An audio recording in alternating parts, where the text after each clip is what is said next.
नमस्तु श्री शिवाय नमस्तु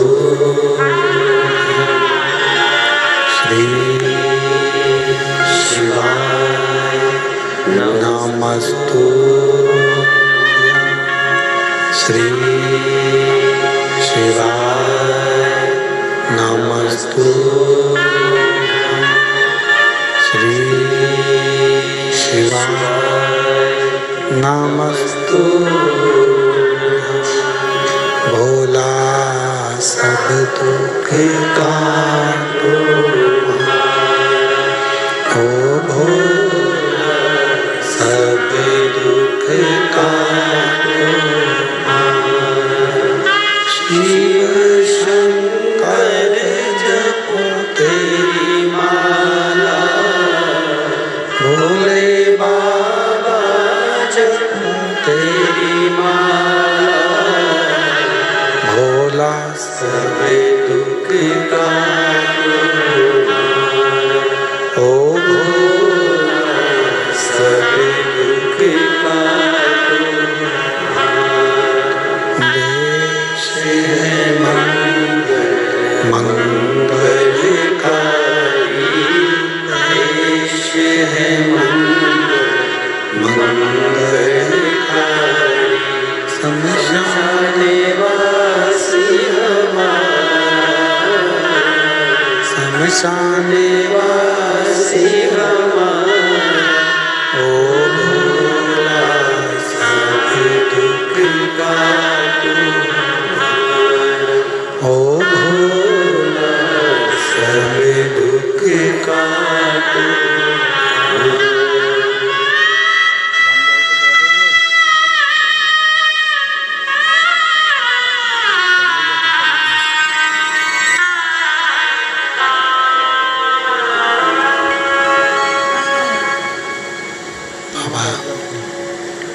देवादिदेव महादेव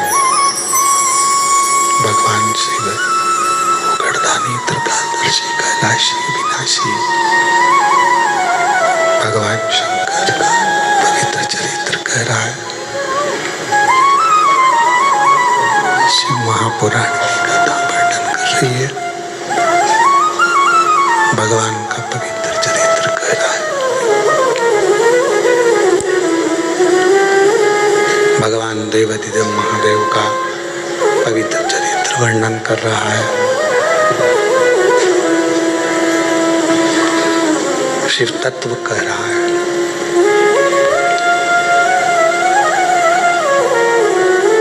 कश्यप बाबा को वर दे दिया हूं। कश्यप गला पकड़ रहा है बहुत जम के। कश्यप ऋषि को वर दे दिया 11 रुद्र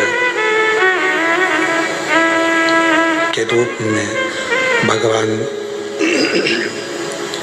देवादिदेव महादेव भगवान शंकर प्रकट होंगे घर के अंदर। 11 रुद्र के रूप में भगवान शिव प्रकट हो जाएंगे। ये वर स्वयं भगवान शंकर ने कश्यप ऋषि को दिया है, कश्यप बाबा को दिया है।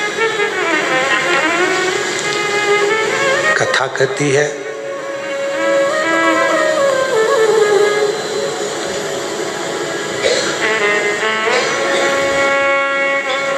जैसे भगवान ब्रह्मा जी और भगवान विष्णु जी के झगड़े में श्रेष्ठ कौन के झगड़े में भगवान शंकर का प्रथम शिवलिंग पृथ्वी पर प्रकट हो गया था। झगड़े में ही तो प्रकट हुआ है। ब्रह्मा जी कहते हैं कि ये पूरा सृष्टि का पालन करता, रचना करता, संहार करता, सब में हूं। और भगवान विष्णु उनको समझा रहे हैं कि आप इस व्यर्थ प्रपंच में मत पड़ो, ये तो सब शिव की माया है। क्यों प्रपंच में पढ़ना, क्यों विचार करना, ये सब शंकर का है। आप और हम भी इन्हीं प्रपंचों में फंसे हुए। कोई ने कह दिया जल चढ़ाओ, कोई ने कह दिया जल मत चढ़ाओ, कोई ने कह दिया बेलपत्र खचड़ी हुई खाओ, कोई ने कह दिया मत खाओ, कोई ने कह दिया प्याज मत खाओ, लहसुन मत खाओ, कोई ने कहा प्याज खाओ, लहसुन खाओ, कोई ने कह दिया ये मत खाओ, कोई ने कह दिया वो मत करो, कोई ने कह दिया ऐसा मत करो, कोई ने कह दिया वैसा मत करो। हम उलझे हुए, सुलझ नहीं पा रहे। सुलझोगे कब? जब स्वयं के दिल की मानोगे। जब तक दूसरे की मानोगे, दूसरे की सुनोगे, दूसरे की कहना मानोगे, तब तक हमारा घर फूटता चले जाएगा, टूटता चले जाएगा। और जिस दिन हमने अपनी खुद की सुनना प्रारंभ कर दी, उस दिन तुम्हारे घर को कोई नहीं तोड़ सकता। तुम्हारे घर की एकजुटता बढ़ती चली जाएगी। हम दूसरे की सुन, हम स्वयं भीतर की नहीं सुन पाए।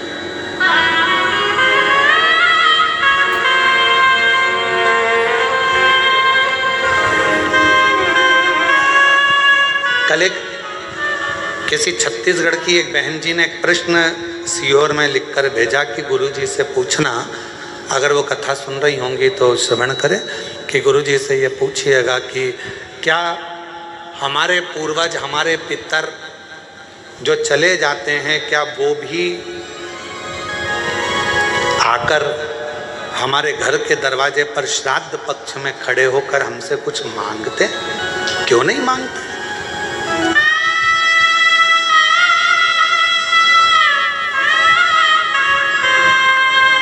बस रूप बदला हुआ, स्वरूप बदला हुआ।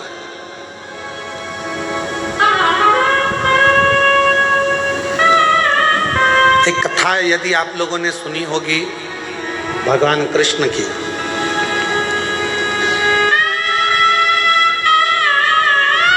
एक बार श्री गरुण जी महाराज भगवान कृष्ण से एक प्रश्न करें, और गरुण जी महाराज ने भगवान नारायण से, भगवान कृष्ण से प्रश्न किया, क्या पितरों की तृप्ति का कोई कार्य हो सकता है?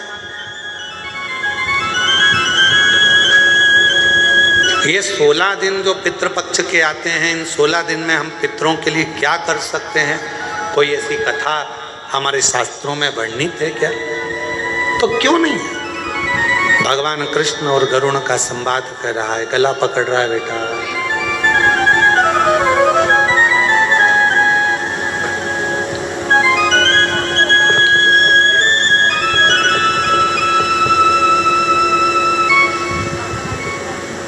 भगवान कृष्ण और गरुण का संवाद कहता है, भगवान कृष्ण और गरुण का संवाद वर्णन कर रहा है, कह रहा है, क्या ऐसा कोई चरित्र हमारे जीवन में होता है? भगवान मालिक इनका श्री शिवाय नमस्तुभ्यम। क्या कोई चरित्र ऐसा है जो हमारे जीवन को श्रेष्ठतम दे, आनंद दे?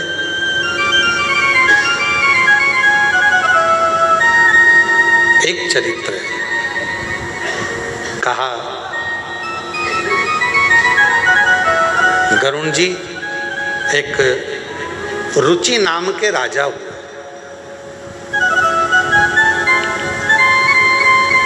जिन्होंने अपने गुरु की शरणागति ग्रहण कर कर गुरु की शरणा, बस ठीक है रुक जाओ, गुरु की शरणागति ग्रहण करी, और गुरु की शरणागति ग्रहण कर कर उन्होंने अपना घर परिवार सब छोड़कर एक समय भोजन ग्रहण करना और भगवान का भजन करना, सब कुछ छोड़ दिया।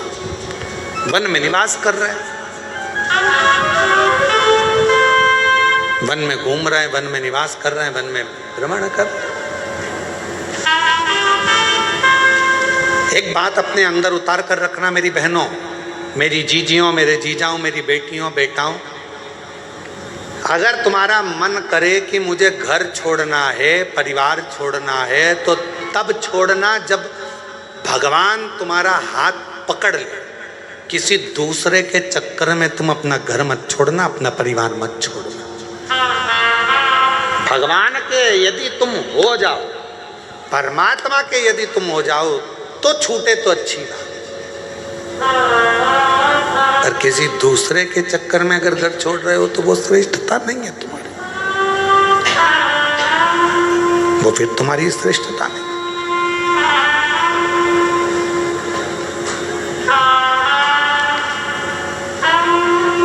कथा कह रही है, भगवान का चरित्र कर रहा है। एक रुचि नाम के राजा हुए। भगवान कृष्ण गरुण जी से कहते हैं कि वो रुचि नाम के राजा भ्रमण करते, वन में रहते, एक समय भोजन करते, भगवत भजन में डूबे रहते, स्मरण में डूबे रहते, मंत्र जाप में डूबे रहते। पर एक दिन वो एक वृक्ष के नीचे विश्राम कर रहे थे और उनके पूर्वज, उनके पितर उनके पास आकर खड़े हो गए और बोलने लगे कि तुम्हारा वंश नहीं बढ़ेगा तो हमारा तर्पण कैसे?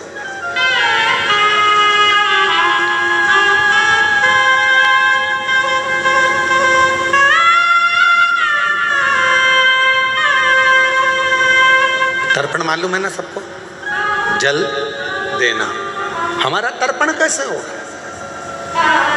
कभी कभी मन में आता है, एक प्रश्न खड़ा हो जाता है कि कई लोग कहते हैं गुरुजी ये तर्पण क्यों दिया जाता है, पितरों को पानी क्यों दिया जाता है, ये पितरों को जल क्यों दिया जाता है, अस्थियों को जल में क्यों डाला जाता है। कई बार एक मन में भाव उत्पन्न हो जाता है कि व्यक्ति अपनी जिंदगी में तृप्त होकर नहीं गया, उसकी तृप्ति नहीं, वो जिंदगी भर प्यासा ही रहा। प्यासे से मतलब क्या है? मेरे को अभी ये और करना है, मन में तमन्ना है मुझे अभी ये और करना है, मन में तमन्ना मुझे अभी ये करना है, और तमन्ना। एक काम पूरा होता नहीं है, दूसरे काम की तमन्ना बढ़ जाती है, दूसरा काम पूरा होता नहीं है, तीसरे काम की तमन्ना बढ़ जाती है, तीसरा काम पूरा होता नहीं है, मुझे ये काम करना है, मुझे वो काम करना है।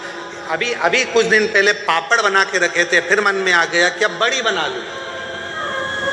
बड़ी बनकर तैयार हुई तो सोचा मैं अब कुल्लाई बना लूं, चावल की कुल्लाई बना के बैठ गई। कई बार बहुएं भी कह देती मम्मी क्या रोज का रोज फैलारा लगा के रखा है, बाजार जाएंगे खरीद के ले आएंगे खा लेना, क्या रोज का कभी पापड़ बनाना, कभी कुल्लाई बनाना, कभी ये बनाना, कभी वो बनाना, और कभी मतलब कुछ ना। और ऐसे घर के पुरुष हैं, मैंने अभी ये वाला माल खरीदा है, ये वाली दुकान बनाई, ये शोरूम बनाया, वो शोरूम बनाया, अभी ये वाला शोरूम और बनाना रह गया, ऐसा करूँगा वैसा करूँगा, ये करूँगी वो करूँगा। महाराज ये प्यास व्यक्ति की जिंदगी की कभी नहीं बुझती, कभी नहीं बुझी, और अंत में वो व्यक्ति चला गया। इसीलिए मेरा तो हमारा ये अंदर का मन कहता है, इसीलिए व्यक्ति को कहना पड़ता है कि इसको तृप्त नहीं हुआ, ये तृप्ति धारण नहीं कर पाया। तृप्त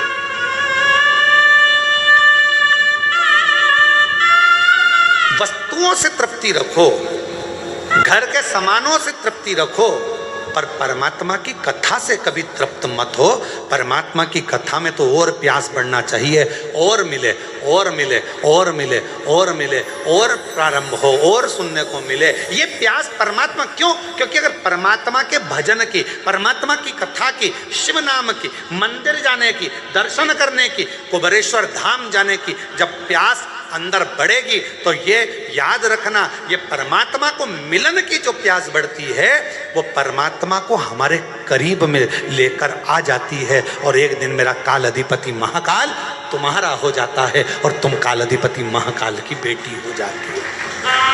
ये अगर प्यास बढ़ रही है तो ये परमात्मा से मिलन की।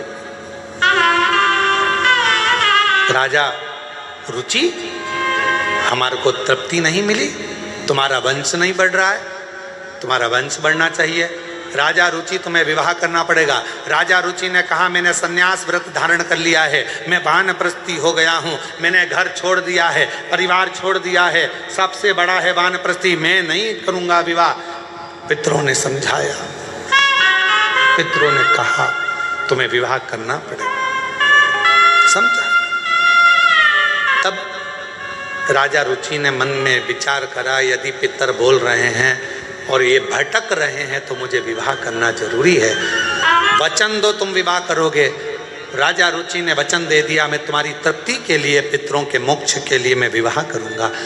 अब विचार करा कि विवाह करूंगा, पर मैं तो हो गया बूढ़ा, कन्या कहाँ मिलेगी मुझको मेरी उम्र की। पितर चले गए, पितर गए और ये भटक रहा है विवाह के लिए, यहाँ वहाँ सब दूर गया, कहीं लड़की नहीं मिली, कन्या नहीं मिली। आखिरी में ये तप करने के लिए बैठ गया, ब्रह्मा और भगवान विष्णु का तप करने लगा।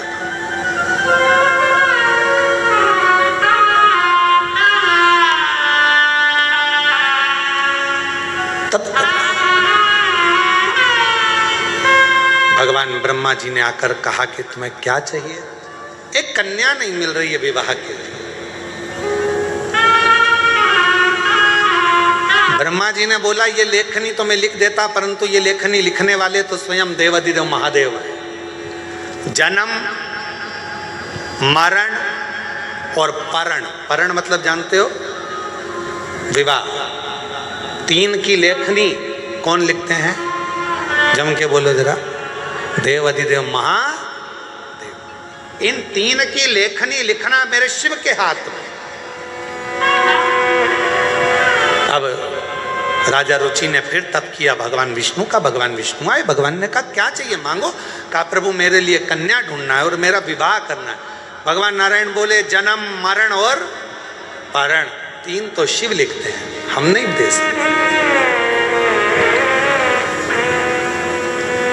शंकर भगवान का तप किया।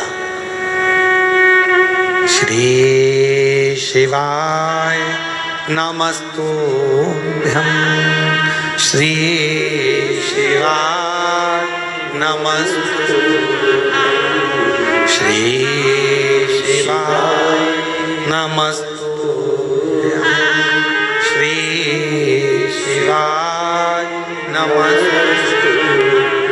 जो तप किया रुचि ने, और राजा रुचि जैसे तप करने लगे, भगवान शंकर प्रसन्न हो गए। शिव जी आए और उन्होंने आकर तुरंत कहा राजा रुचि मैं तुझे विवाह का वर दे दूं, कन्या भी दे दूं, पर अभी तेरा ग्रह नहीं बन पाया। राजन, जब तक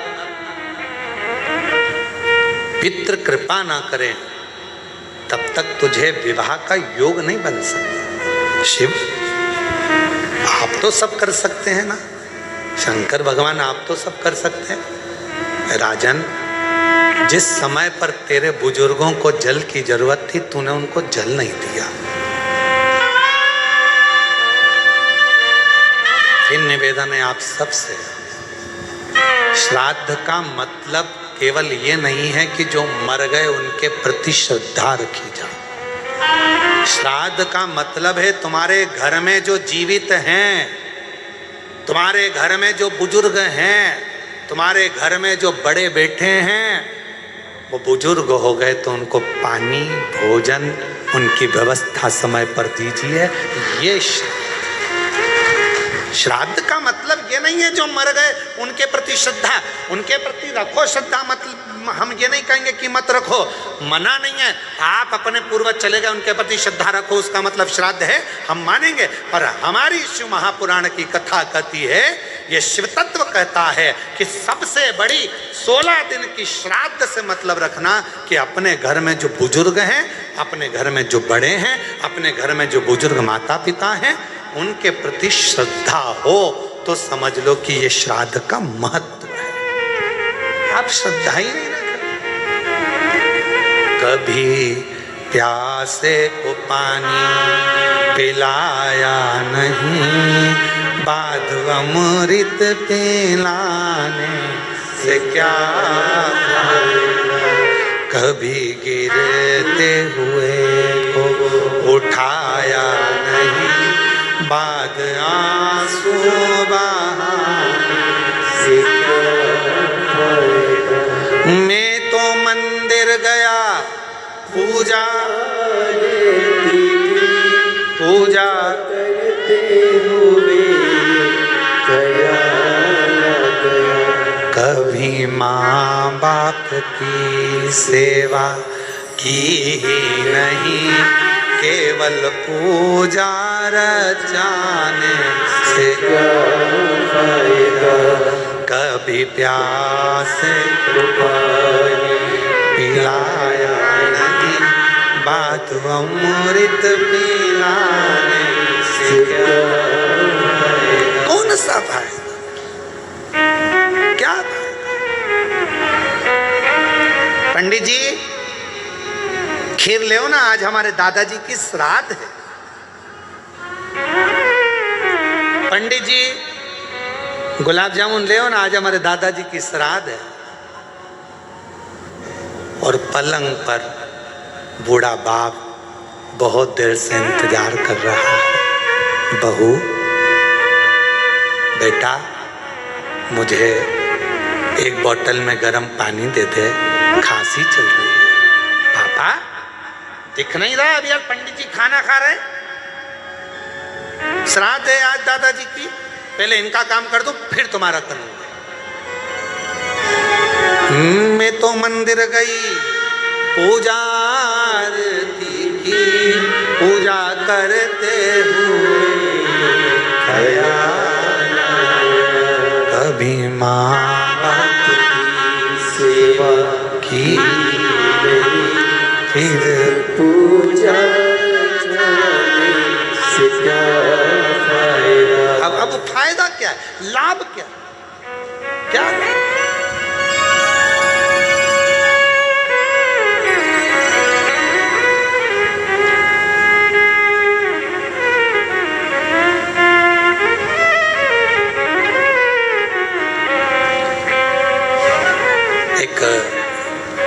छोटी सी बात है, परंतु हो सकता है कि आप लोगों को बुरे भी लग जाए। हमारी बहुत पहले की बात है, बहुत पहले, लगभग 18 से 19 साल हो गए होंगे उस बात को।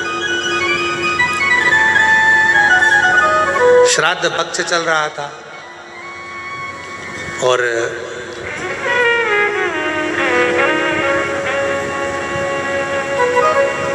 राजस्थान में कथा चल रही थी। जिन जजमान की यहाँ कथा थी, उन्होंने उनके एक कोई लड़की थी और वो कुंवारी अवस्था में, वो बिटिया लगभग 12th में थी और वो चली गई थी। उसके निमित्त का उस दिन उसका श्राद्ध था।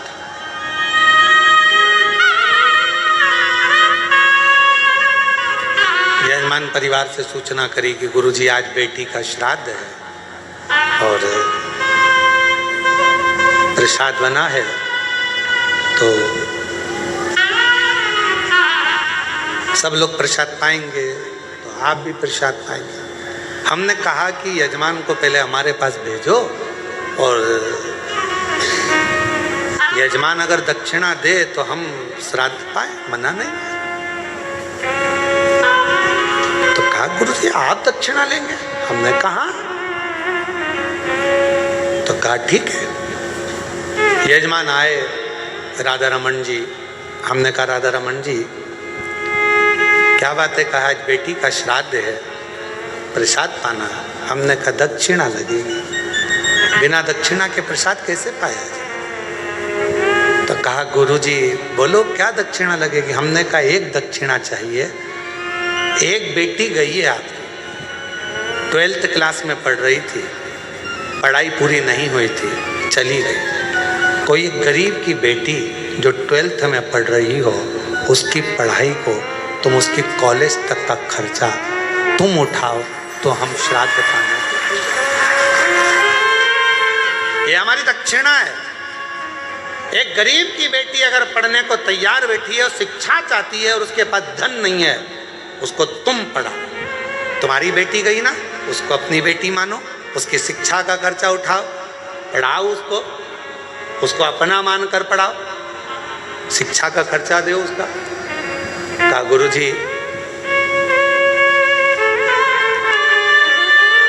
आंख में आंसू थे राधा रमन जी के और कहने लगे आज लगा कि मैंने बेटी का सही श्राद्ध किया है। आज लगा मैंने बेटी का सही श्राद्ध किया। मेरी बेटी गई, मैंने दूसरे की बेटी को पढ़ाऊंगा, उसका कॉलेज तक विद्या अध्ययन कराऊंगा, और अगर मुझे भगवान ने उस लायक बनाया तो एक दिन उस बेटी का कन्यादान भी मैं अपने हाथों से कर दूंगा। इसको कहते हैं कि तुमने अपनी बेटी की जगह बेटी को संभाला। केवल एक ब्राह्मण को भोजन करा देना, श्राद्ध का भाग निकाल देना, ये मूल नहीं है। मूल यह है कि किसी के चेहरे पर आपके द्वारा प्रसन्नता आ जाए। और आज मैं कहूँगा नारखेड़े जी, पाटिल जी, मेरे को बड़ी प्रसन्नता इस चीज़ की कि जिस बेटी को उन्होंने पढ़ाया, नमिता उसका नाम है, और वो आज पटवारी बन गई है, और पटवारी बनकर पटवारी का जॉब कर रही है। और आप मानेंगे नहीं, नारखेड़े जी कभी योग लगेगा तो मैं उसको मिलवाऊंगा आपसे, उस नमिता बेटी से, कि जिन्होंने उस बेटी को पढ़वाया उसकी माँ नहीं थी, उसका बाप था केवल, और बाप दूसरे के यहाँ काम करता था। बेटी पढ़ गई, पिताजी के जो लड़का था 2-3 उसके बहुएं आ गई, पिताजी को रखा नहीं, तो वो जो दूसरे की बेटी थी, उस बाप को अलग से मकान दिलाकर वो बेटी अपने पिता को वहाँ रख रही, जिसने पढ़ाया। ओरिजिनल बाप नहीं है, वो पिता नहीं है, पर उसका साथ दे। श्राद्ध किसको कहते हैं? श्राद्ध का मतलब क्या है? आज दुनिया के लोगों ने केवल सोशल मीडिया पर श्राद्ध को हंसी का पात्र बना रखा है। एक बहन फोन लगाकर कहे, कौवे को निमंत्रण देती है, कौवा कहता है मैं व्यस्त हूं, ये श्राद्ध है? हमारे सनातन धर्म की हंसी उड़ाने के लिए श्राद्ध है? पंडित को खाना खाते हुए दिखाया जाता है, बहुत पेट वाला हंसता हुआ, क्या ये सोशल मीडिया पर श्राद्ध का प्रचलित? कौवों की टीम बैठी हुई है छत के ऊपर और उसको दिखा रहे कि ये श्राद्ध है। ये हमारा सनातन धर्म की हंसी है, इसको हम श्राद्ध नहीं कह सकते।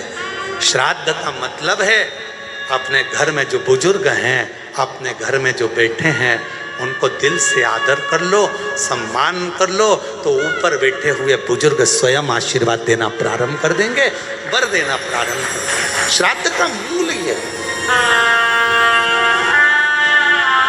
और अगर कोई हमको श्राद्ध में अगर बुला रहा है प्रसाद खाने के लिए, तो हमारी दक्षिणा याद रखना, हमारी दक्षिणा याद रखो। क्या हमारी दक्षिणा क्या? वैसे भी दक्षिणा के मामले में हम बड़े प्रसिद्ध हैं, सोशल मीडिया पर हमारी दक्षिणा बहुत चलती है।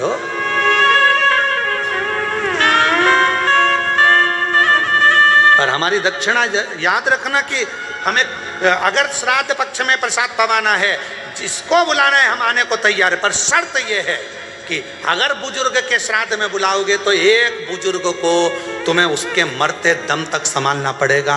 एक महिला के श्राद्ध में बुलाओगे तो एक बुजुर्ग महिला को, एक गरीबड़ी को, तेरे घर की बुजुर्ग महिला को तुझे संभालना पड़ेगा। ये दक्षिणा दे और संकल्प देना पड़ेगा। संकल्प अगर टूट गया तो समझ लेना तूने संकल्प किसको दिया? 12 ज्योतिर्लिंगों को। शिवर वाला महाराज केवल शंकर को भजता है, शिव का स्मरण करता है। इसलिए बड़ा सोचिए, केवल जो मर गए चले गए उनके प्रति श्रद्धा श्राद्ध नहीं है। श्रद्धा वो, श्राद्ध वो जो तुम्हारे घर में बैठे हैं, घर में रह रहे हैं, बुजुर्ग हैं, माता पिता हैं, चाहे अपने पति के माता पिता हों, चाहे पत्नी के माता पिता हों, जो हों उनका आदर होना चाहिए। क्योंकि श्राद्ध पक्ष में आप लोग कभी गया जी गए हो या पिंडदान करा हो तो उसमें 2 चीज़ें लगती है, एक पिता का पक्ष, एक माँ का पक्ष। इसलिए दोनों देखे जाते हैं। तुम्हारी पत्नी है तो उसका भी पक्ष देखा जाएगा, तुम्हारा पति है तो उसका भी पक्ष देखा जाएगा। दोनों के माता पिता का आदर करिए, दोनों के माता पिता का सम्मान करिए, दोनों के आदर पूर्णता का भाव रखिए, आपको सुख मिलेगा, आनंद मिलेगा, पूर्णता का।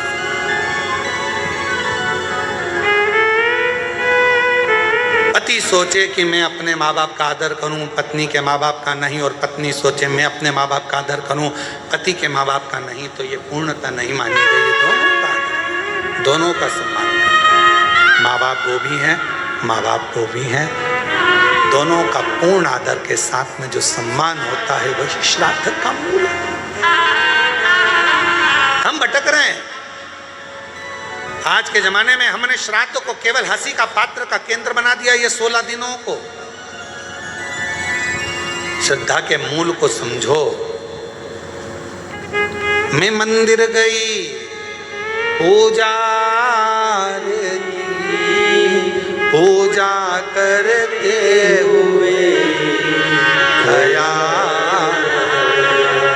कभी माँ बाप की सेवा की,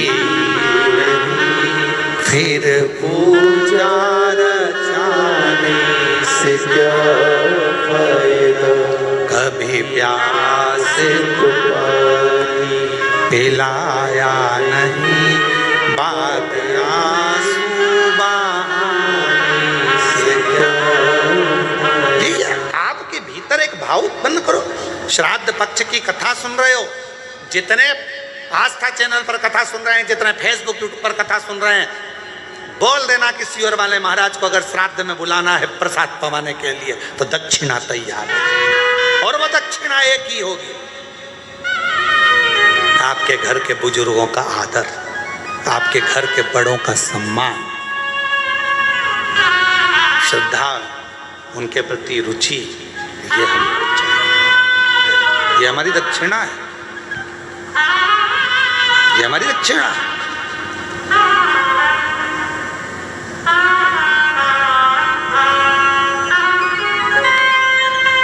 शिव तत्व को जानो। रुचि, शिव जी ने कहा रुचि तुमको क्या चाहिए? रुचि कहता है बाबा मेरा ब्याह करना है, शादी करना है। मैंने सुना है कि जन्म मरण प्रण तीन आपके पास में, आप विवाह कर सकते हैं। शिव जी ने कहा पर तुम्हारे पितृ तृप्त नहीं है। जब तुम्हें अपने पूर्वजों को पानी देना था, पिलाना था, तब तुम घर छोड़ गए। माता पिता तुम्हें ढूंढते रहे। होता है, एक लड़का जा रहा था मोटरसाइकिल लेके, उसने जो बुलेट चालू करी वो बम बम बम बम बम बम, जो उसने चलाना चालू करा, पापा ने आवाज लगाई, ए बेटा इधर आ। दौड़ के आया बेटा, ए बेटा रवि जा तो मुझे थोड़ा सा पानी ला दे बेटा, एक गिलास भर के, जा जल्दी से उड़कर। लड़का दौड़कर अंदर गया, अपनी मम्मी से कहा मम्मी मैं काम से जा रहा था और पापा ने मेरे से पानी लाने का कह दिया, पापा को एक गिलास पानी दे देना। और बेटा दौड़कर बुलेट चालू करी, भम भम भम भम चालू करके भट भट भट भट भट भट भट भट। माँ आई, एक गिलास पानी लेके दिया। पति ने पूछा क्यों तुम पानी लेके आई? मैंने पानी तो तुम्हारे बेटे से मंगा था, तो वो इतनी जल्दीबाजी में कहाँ गया? इतने में माँ ने सिर पे पल्लू लेकर बोला, रेलवे स्टेशन पे प्याऊ लगाई है बेटे ने, पानी पिलाने गया है। बाप ने माथा टोका, स्टेशन पे पानी पिला रहा, बाप यहाँ मंग रहा तो चिल्ला रहा। स्टेशन पर ऐसे ढेर सारे, क्या मतलब? चले चले। रुचि, जब तुम्हारे बुजुर्ग तुम्हारे से पानी मांग रहे थे तुमने घर छोड़ दिया। जब तुम्हारे बुजुर्ग तुमसे जल मांग रहे थे तुमने घर छोड़ दिया। और अब कहते हो कि मैं तुमको कुछ दूं, तो तुम्हें उन बुजुर्गों को प्रसन्न करना पड़ेगा, तुम्हारे पितरों को तृप्त करना पड़ेगा। तृप्ति का कोई मूल साधन जिससे मेरे पितृ तृप्त हो जाए। हाँ,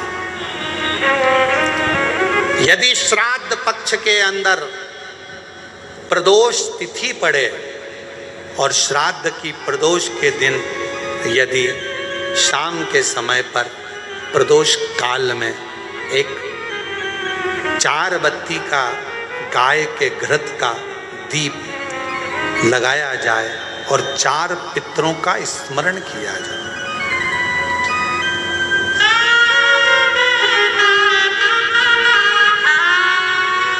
चार पितरों का स्मरण करो। वो 4 बत्ती का दीपक जलाकर, पहले अग्नि स्वधा पितर, दूसरे वर्षद पितर, तीसरे आज्ञ पितर और चौथे सोमपति पितर। इन 4 पितरों को नमन करो, प्रणाम करो और वो 4 बत्ती का दीपक या तो पीपल के वृक्ष के नीचे या मेरे शिवालय में जो प्रदोष के दिन अंकित कर देता है, जला देता है, प्रकट कर देता है, जो मन से मांगता है पितृ और शिव उसके भंडार कभी खाली नहीं करता, उसकी झोली भरा आ जाती है, भरा। कौन से दिन? श्राद्ध पक्ष में जो प्रदोष आए, प्रदोष के दिन, प्रदोष काल में दीप प्रकट करने की बड़ी महत्वता है।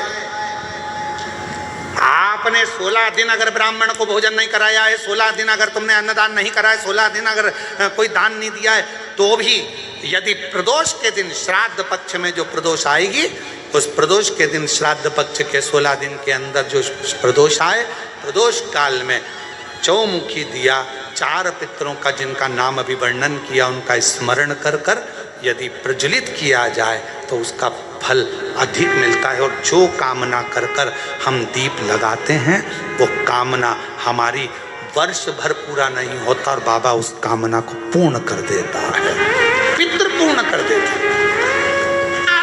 तो अपने पितरों का नाम लो और लगाओ 4, क्योंकि ये 4 पितृ 4 दिशाओं से हमको सुरक्षित रखते हैं। अग्निस्वध पितर हमारे पूर्व दिशा से हमें सुरक्षित रखते हैं। वर्षद पितर हमें दक्षिण दिशा से सुरक्षित रखते हैं। और महाराज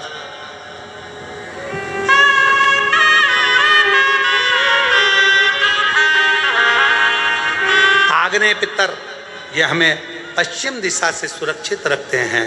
और सोमपति पितर ये हमें उत्तर दिशा से सुरक्षित रखते हैं।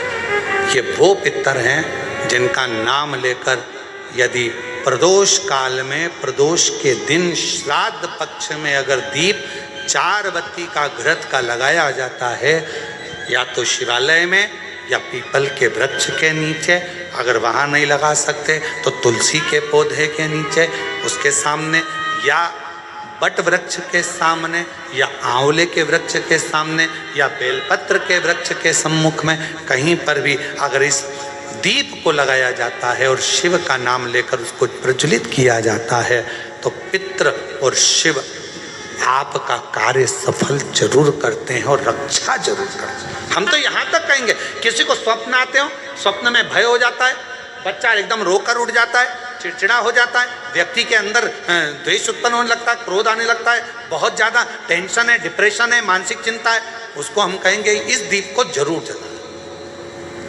इसको लगाना चाहिए। पितरों का नाम लेकर, 4 पितरों का स्मरण कर कर राजा रुचि ने अपने पितरों के निमित्तार्थ ये कर्म किया।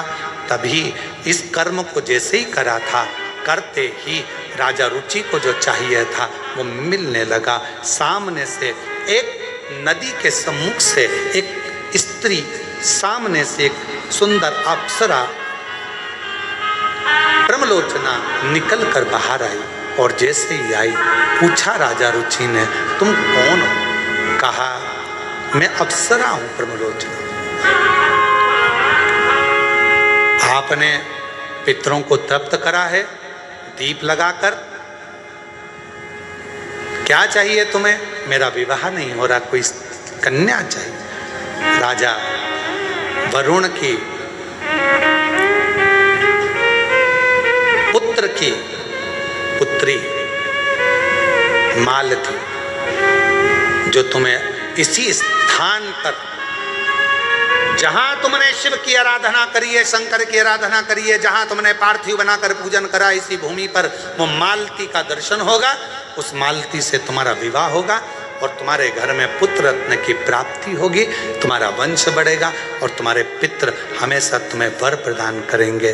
बस वो मालती का प्राकट्य होता है और वरुण के पुत्र की पुत्री मालती का सम्मुख में आना, रुचि के साथ विवाह और दोनों का निवास करना। शास्त्र में भगवान कृष्ण गरुण से कहते हैं, गरुण पितृपक्ष में जो ये राजा रुचि की पवित्र कथा को श्राद्ध पक्ष के अंदर श्रवण करता है, भगवान कृष्ण कहते हैं ब्रह्मा, विष्णु, महेश और पितर उसकी झोलियां खुशियों से भर देते हैं। ऐसे राजा रुचि की कथा का वर्णन आता है। ये राजा रुचि की कथा है। राजा रुचि,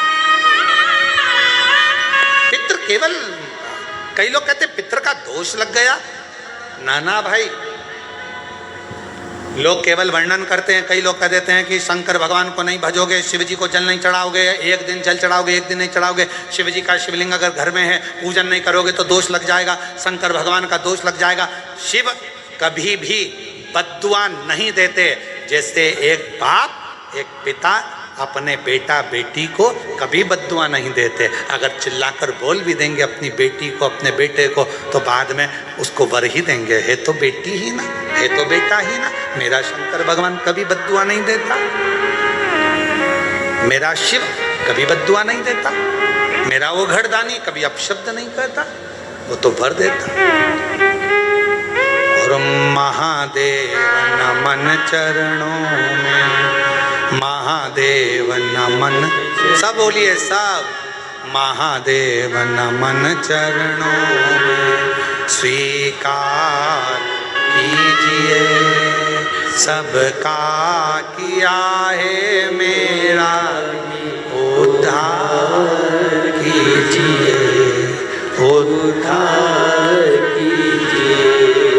हे त्रिपुंडधारी, हे त्रिशूलधारी, हे त्रिपुंडधारी, हे त्रिशूलधारी। चरणों में तेरे बाबा जी पावन है चारों धाम, चरणों में तेरे बाबा जी पावन है चारों धाम।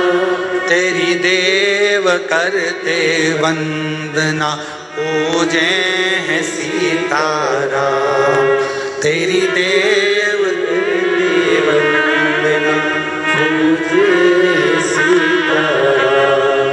हो जाए पूरी कामना, हो जाए पूरी कामना, वरदान दीजिए, सबका किया है मेरा भी उद्धार कीजिए, उद्धार कीजिए।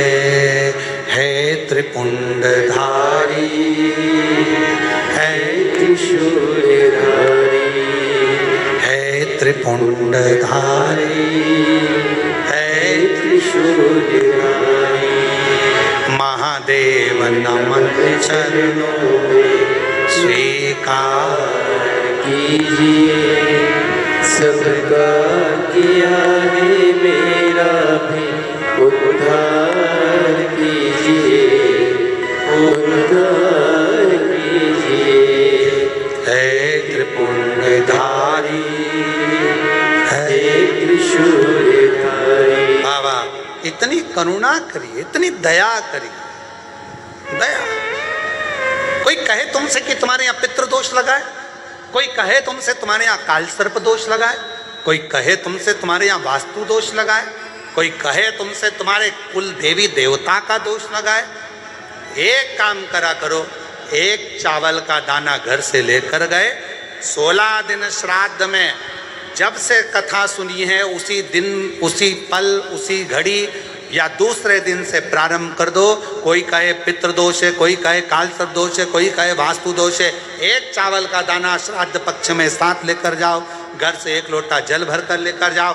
पहले चावल का दाना शिव जी को समर्पित कर दो, उसके बाद एक लोटा जल धीरे धीरे बाबा का मंत्र उच्चारण करते हुए पंचाक्षर, षडाक्षर या श्री शिवाय नमस्तुभ्यं बोलते हुए और अपना गोत्र बोलकर, नाम बोलकर जल समर्पित करना प्रारंभ करो। धीरे धीरे आपको खुद लगेगा कि मेरे घर का सारा दोष समाप्त हो गया है, सारा दोष, सारा दोष समाप्त। पितृपक्ष में जितना शिव की आराधना कर सकते हो, नवरात्रि में जितनी शंकर की आराधना कर सकते हो उतनी करो। शंकर की आराधना करने से नवरात्रि में शक्ति का बल बढ़ता।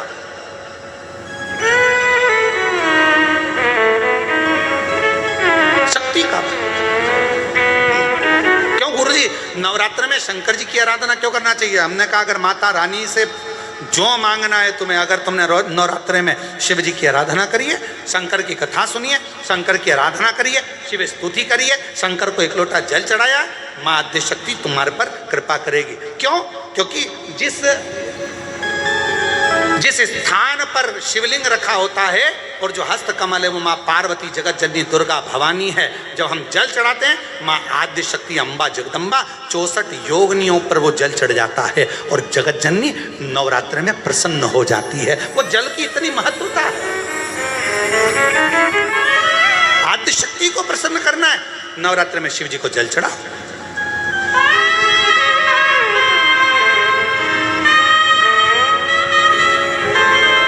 बेटा बेटी है,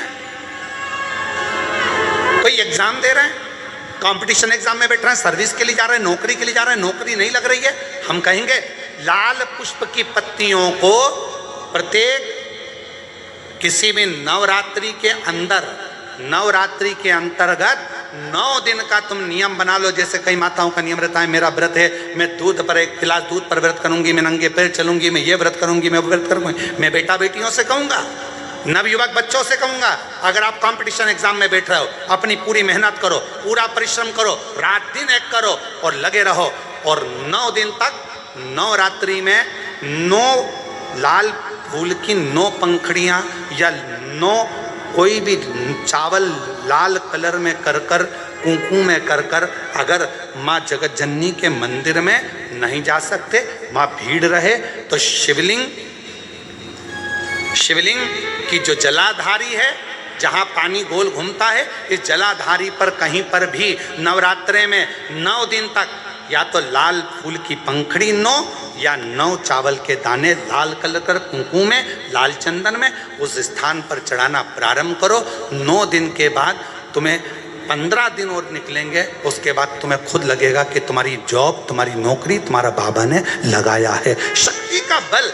परिश्रम जरूर करना, मेहनत जरूर करना, रात दिन पढ़ाई एक साथ करना और अपने परिश्रम को नहीं छोड़ना। मेहनत जरूर करो पर साथ में ये प्रयोग भी करो नवरात्रि का। देखो शिव और शक्ति का बल तुम्हें प्रसन्नता देता है कि नहीं देता। शिव शक्ति का बल हमें प्रसन्नता देता है कि नहीं देता।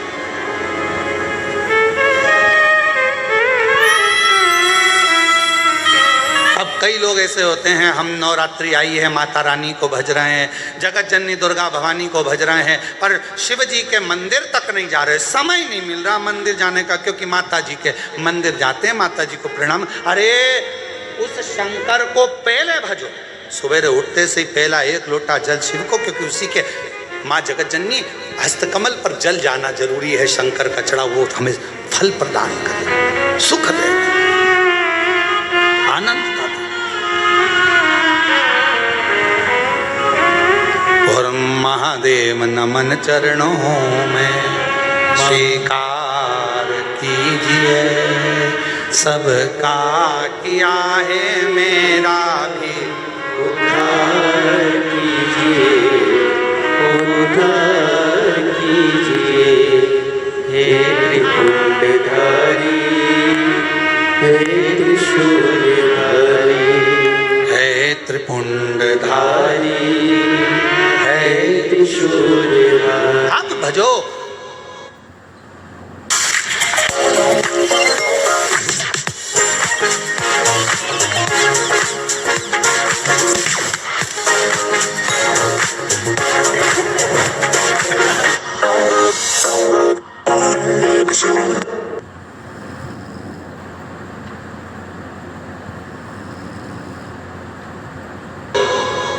हम प्रयास करेंगे नवरात्रि में, प्रयास करेंगे ऑनलाइन कथा आप लोगों को नवरात्रि में 7 दिन शिव शक्ति, शिव महापुराण की कथा आप लोगों को मिले और देवी भागवत से मिले, देवी भागवत से मिले ऑनलाइन। जितने भी शिव भक्त सुनेंगे, ज़्यादा से ज़्यादा भक्तों को ऑनलाइन मिले। हम प्रयास करेंगे जहां से भी होगी आपको सूचना मिलेगी।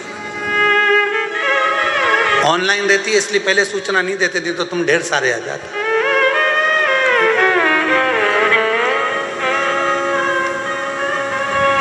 जहां से भी होगी नवरात्रे में माँ जहां पर कृपा कर देगी और जहां मेरे शिव जी की कृपा हो जाएगी तो नवरात्रि के 7 दिन जहां से भी सुनने को मिल जाएगी, सुनेंगे, आनंद लेंगे। शिव शक्ति के साथ देवी भागवत पर आधारित उस कथा का लाभ लें जीवन। महाराज कथा कर रही है, भगवान का पवित्र चरित्र का वर्णन कर। तो पितृपक्ष में प्रदोष के दिन 16 श्राद्ध में जो पितृपक्ष चल रहा है, 16 श्राद्ध चल रहे हैं, इसके अंदर जो प्रदोष आए उस प्रदोष के दिन प्रदोष काल में एक चौमुखी दिया, 4 बत्ती का दिया, गाय के घी का, या तो पीपल का वृक्ष हो, बेलपत्र वृक्ष हो, या आंवले का वृक्ष हो, या बट वृक्ष हो, या तुलसी का क्यारा हो, या शंकर का शिवालय हो, कहीं पर भी शाम के समय प्रदोष काल में अवश्य लगाएं। और बाबा से पितरों के जो 4 नाम हैं, 4 दिशा से हम पर करुणा करें, कल्याण करें, हमारे दुख हरें, हमारे तकलीफ़ें हरें, हमारे दुख दूर करें, ऐसी कामना कर कर उन पितरों का आशीर्वाद मिले। 4 पितरों का नाम लेकर और शिव का नाम लेकर उसको प्रज्वलित सुख सुख।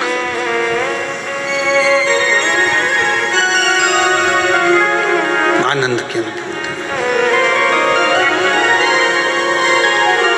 शिव तत्व की प्राप्ति का केंद्र बिंदु है। कोई कहे तुमसे कि महाराज हमको ये दोष, अरे क्या दोष, शिव हैं, भगवान शंकर हैं।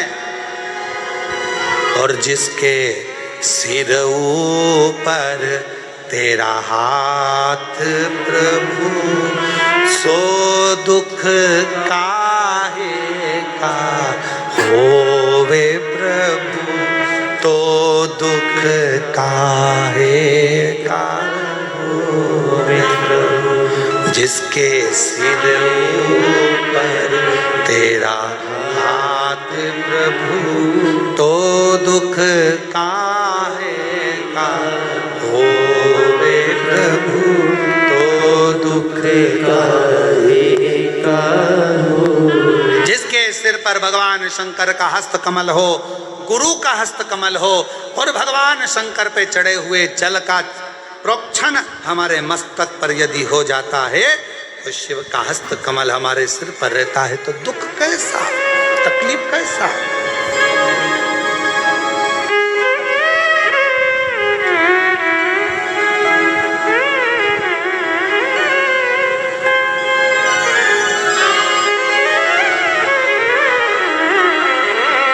एक माताजी ने पूछा, क्यों गुरुजी, अगर कोई बंधन में हो और बंधन से मुक्त करना हो तो क्या करें?